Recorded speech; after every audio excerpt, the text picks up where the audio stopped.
السلام علیکم پیارے دوستو، آج کی اس داستان میں ہم ایک ایسے قوم کا ذکر کرنے جا رہے ہیں جسے اللہ نے دنیا میں بے پناہ طاقت بخشی تھی۔ وہ طاقت جس کے سامنے پہاڑ بھی چھوٹے لگتے تھے، وہ بلندی جو کسی اور قوم کو عطا نہ ہوئی۔ مگر جب انسان طاقت کو خدا سمجھ لے اور غرور دل میں گھر کر لے تو انجام کیسے بدلتا ہے، یہ اللہ نے قوم عاد کے ذریعے پوری انسانیت کو دکھا دیا۔ یہ وہ قوم تھی جس کی دیواریں آسمان سے باتیں کرتی تھیں۔ وہ لوگ جو اپنی قوت کے نشے میں خود کو ناقابل شکست سمجھتے تھے، مگر جب اللہ کی پکڑ آئی تو وہ سب کچھ مٹی کے ٹیلوں کی طرح بکھر کر رہ گئے۔ آج کی ویڈیو میں ہم اسی عظیم اور عبرت بھری کہانی کو آپ کے دل تک پہنچائیں گے۔ تو آئیے چلتے ہیں ہزاروں سال پرانے عرب کے صحرا کی طرف، جہاں ایک وقت میں دنیا کی سب سے طاقتور قوم آباد تھی۔ اصل کہانی: کہا جاتا ہے کہ قوم عاد کا زمانہ حضرت نوح علیہ السلام کے بعد کا تھا۔ یہ وہ لوگ تھے جنہیں اللہ نے قد میں بلند، طاقت میں عظیم اور نعمتوں میں وسیع پیدا کیا تھا۔ ان کا مسکن الاحقاف نام کے خطے میں تھا، جو آج کے یمن اور عمان کے درمیان پھیلا ہوا علاقہ ہے۔ تاریخ بتاتی ہے کہ ان کا قد عام انسانوں سے کئی گنا زیادہ تھا۔ ان کی مضبوطی کا یہ حال تھا کہ ایک بڑا درخت جسے ہم کاٹنے کے لیے کلہاڑی استعمال کرتے ہیں، وہ لوگ ہاتھ کے ایک ہی زور سے جڑ سمیت اکھاڑ دیتے تھے۔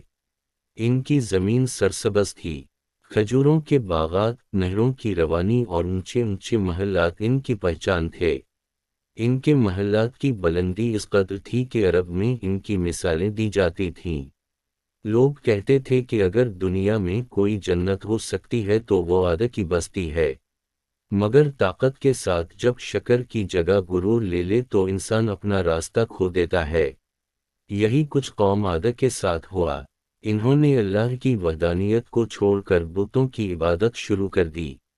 ان کے ہاں بڑے بڑے بت تھے جن کے سامنے وہ جھکتے، ان سے مدد مانگتے اور اللہ کے حکم کو بھول چکے تھے۔ اللہ نے ان کی ہدایت کے لیے اپنے نبی حضرت ہود علیہ السلام کو بھیجا۔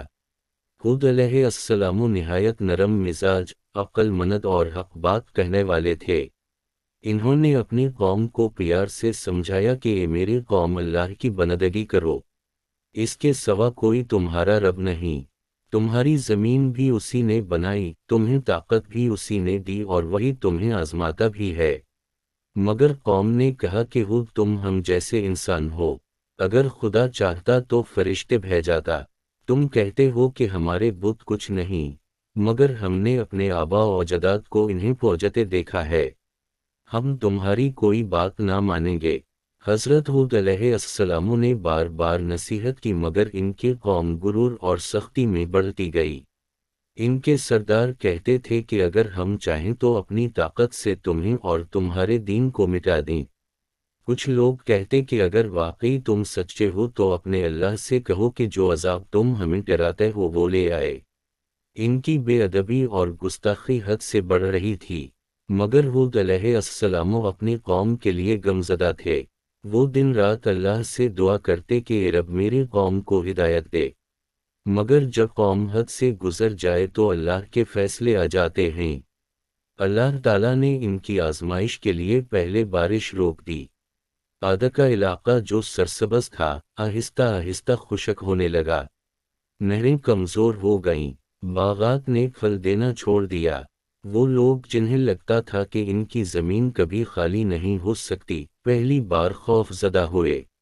مگر اس کے باوجود انہوں نے نافرمانی چھوڑنے کے بجائے اپنے بتوں کی عبادت اور بھی بڑھا دی۔ ہود علیہ السلام نے کہا کہ یہ قحط اللہ کی طرف سے تنبیہ ہے، مگر وہ ہنس کر کہتے کہ یہ صرف موسم کی تبدیلی ہے، کچھ وقت گزرے گا تو بارش آ جائے گی۔ سال گزرتا گیا، قحط بڑھتا گیا، مگر ان کے دل نرم نہ ہوئے۔ آخر کار وہ دن آیا جب اللہ نے اپنے نبی کو بتایا کہ اب ان کے فیصلے کا وقت قریب ہے۔ ایک دن انہوں نے دیکھا کہ آسمان کے کونے پر ایک سیاہ بادل نمودار ہوا۔ وہ لوگ خوشی سے اچھل پڑے۔ انہوں نے کہا کہ یہ تو بارش کا بادل ہے، اب ہماری زمین پھر ہری ہو جائے گی۔ مگر ہود علیہ السلام نے کہا کہ یہ وہ بادل نہیں جس میں رحمت ہو، یہ وہ ہے جس میں اللہ کی سزا چھپی ہے۔ مگر قوم نے ان کی بات پر ہنسنا جاری رکھا۔ پھر ایک ایسا منظر شروع ہوا جس نے دنیا کے سب سے طاقتور لوگوں کو مٹھی بھر ریت کی طرح کر دیا۔ وہ بادل دراصل ایک خوفناک آندھی تھی۔ قرآن نے اسے ریح صرصر کہا، یعنی ایسی تیز اور کھنچتی ہوئی ہوا جو کسی بھی چیز کو اپنی جگہ پر نہیں چھوڑتی۔ وہ ہوا 7 راتیں اور 8 دن مسلسل چلتی رہی۔ یہ کوئی عام ہوا نہ تھی۔ اس کی رفتار ایسی تھی کہ اگر وہ ایک پتھر پر لگتی تو اسے پہاڑ سے نیچے لڑکا دیتی۔ قرآن میں ہے کہ یہ ہوا ان لوگوں کو اس طرح پھینکتی تھی جیسے کھجور کے درخت کی جڑ سے اکھڑی ہوئی ڈنڈی زمین پر گری ہو۔ وہ قوم جو بڑے بڑے محلات بناتی تھی، وہ عمارتیں تیز ہوا کے زور سے ٹوٹ کر بکھرنے لگیں۔ ان کے ستون جو آسمان سے باتیں کرتے تھے وہ چٹکنے لگے۔ لوگ بھاگتے مگر ہوا انہیں اٹھا کر دور پھینک دیتی۔ وہ لوگ جنہوں نے کہا تھا کہ ہماری طاقت بے مثال ہے، آج وہی لوگ زمین پر پتے کی طرح لڑکتے پھرتے تھے۔ وہ ہوا جسموں کو ایسے کاٹتی کہ انسان کا وجود ٹکڑوں میں بکھر جاتا۔ عورتیں، بچے، بوڑھے، جوان سب اس قدرتی طوفان میں گم ہوتے گئے۔ ان کے شور و گل چیخیں اسی ہوا میں دب کر رہ گئیں۔ ہود علیہ السلام اور ان کے ساتھ ایمان لانے والے لوگوں کو اللہ نے محفوظ رکھا۔ وہ اپنی بستی میں ایک محفوظ مقام پر موجود تھے۔ ہوا ان کے قریب آتی مگر اللہ کے حکم سے انہیں چھو نہیں سکتی تھی۔ جب 8 دن مکمل ہوئے تو زمین پر خاموشی چھا گئی۔ آدھے کے محلات خاک کا ڈھیر بن چکے تھے۔ وہ قوم جو طاقت پر غرور کرتی تھی آج دنیا سے مٹا دی گئی۔ نہ کوئی نشان رہا نہ کوئی آواز۔ ان کے انجام نے آنے والے زمانوں کے لیے ایک سبق چھوڑ دیا کہ دنیا کی طاقت، جسم کی قوت، دولت، محل، سب فنا ہو جاتے ہیں۔ باقی رہتا ہے صرف اللہ کا حکم۔ جو اللہ کو بھول کر غرور میں ڈوب جائے وہ کبھی کامیاب نہیں ہو سکتا۔ ہود علیہ السلام نے اپنی قوم کے مٹے ہوئے آثار دیکھے تو ان کی آنکھوں میں آنسو آ گئے۔ وہ غمگین تھے کہ کاش ان کی قوم نے مان لیا ہوتا، مگر اللہ کے فیصلے حکمت پر ہوتے ہیں۔ پھر وہ اور ان کے پیروکار نئی سرزمین کی طرف کوچ کر گئے۔ وہ بستی جو کبھی دنیا کی طاقتور ترین قوم کا مرکز تھی، آنے والے کئی صدیوں تک خالی رہی حتیٰ کہ لوگ اسے بھولی ہوئی داستان کہنے لگے۔ قوم عاد کی تباہی کی سب سے حیرت انگیز بات یہ ہے کہ وہ ہوا انسانوں کے لیے نہیں بلکہ ان کے جسموں کے غرور کو ختم کرنے کے لیے بھیجی گئی تھی۔ وہ لوگ جو پہاڑ ہلا دیتے تھے، آج خود بے جان تنوں کی طرح بکھر گئے۔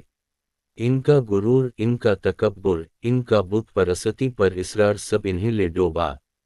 جب اللہ کسی قوم سے نعمت چھین لیتا ہے تو اس کے بعد کوئی آسرا نہیں رہتا، اور جب اللہ پکڑ لیتا ہے تو پھر کوئی روکنے والا نہیں ہوتا۔ یہی پیغام قوم عاد کے انجام میں پوشیدہ ہے۔ آخر میں آؤٹرو دوستو یہ تھی قوم عاد کی وہ حقیقی اور عبرت بھری داستان جس نے دنیا کو دکھایا کہ طاقت ہمیشہ انسان کو نہیں بچاتی، بچاتا ہے تو صرف ایمان، سچائی اور اللہ کی فرمان برداری۔ جو قوم اللہ کے حکم سے منہ موڑ لے وہ چاہے پہاڑوں سے بھی اونچے محلات بنا لے، اس کا انجام ہمیشہ تباہی ہوتا ہے۔ امید ہے یہ کہانی آپ کے دل تک پہنچی ہوگی اور آپ نے اس سے سبق حاصل کیا ہوگا۔ مزید ایسی روح پرور اور ایمان افروز داستانوں کے لیے ہمارے چینل اسلامک فیکٹس 313 کو ضرور فالو کیجیے گا۔ اللہ ہم سب کو غرور سے بچائے اور ہدایت کی راہ دکھائے۔ آمین۔